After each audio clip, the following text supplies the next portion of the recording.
Երևանի Կոմիտասի պողոտայի Երևան City սուպերմարկետի շենքում բռնկված հրդեհը մարվել է, մեկ անձ տուժել է, նրան հոսպիտալացրել են։ Բացի այդ, երկու փրկարարներ ծխահարվել են, օջախը եղել է KFC սննդի օբյեկտից, հայտնել է փրկարար ծառայության ղեկավար Կամո Ցուցուլյանը։ Պատճառները հայտնի կդառնան փորձաքննությունից հետո, դեռևս հնարավոր չէ ոչինչ ասել նաև վնասի չափի մասին։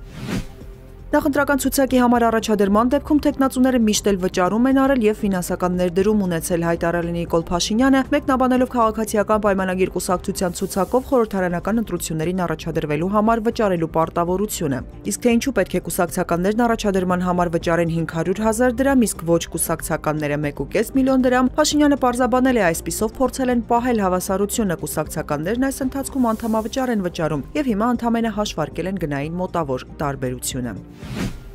Այն բանից հետո, երբ հակակոռուպցիոն դատարանի երկու դատավորները երեկ մերժեցին Հայաստանի երրորդ նախագահ Սերժ Սարգսյանի նկատմամբ բացակայելու արգելք խափանման միջոց կիրառելու գլխավոր դատախազության միջնորդությունը, իրավապահները այլ ճանապարհով են գնացել։ Սերժ Սարգսյանին նոր մեղադրանք է ներկայացվել, խափանման միջոց է ընտրվել բացակայելու արգելքը։ Դատախազությունը հայտնել էր, թե օպերատիվ տվյալներ են ստացվել, որ Սարգսյանը պատրաստվում է դուրս գալ Հայաստանից եւ չվերադառնալ։ Դատավորները սակայն հիմնավոր չեն համարել միջնորդություններն ու մերժել են դրանք։ Սրան էլ հաջորդել է Սարգսյանին նոր մեղադրանքի առաջադրումն ու նրա նկատմամբ բացակայելու արգելք խափանման միջոց ընտրելը։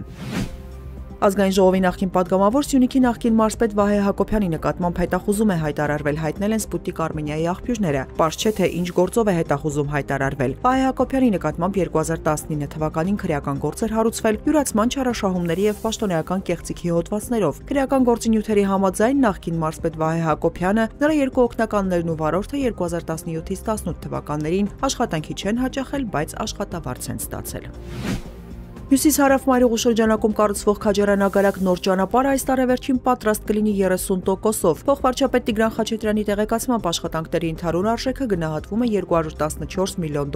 որից մինչև 2025 թվականի վերջն իրացվելու է 70 միլիոնը։ Ինչ վերաբերում է Երևան-Գյումրի ճանապարհի աշխատանքներին, ապա մինչև տարեվերջ դրանք կավարտվեն վերջին 2, 34 եւ 8 կիլոմետր երկարությամբ հատվածներում։ Հաջորդ գարնանն այդ ճանապարհը պետք է ամբողջությամբ պատրաստ լինի։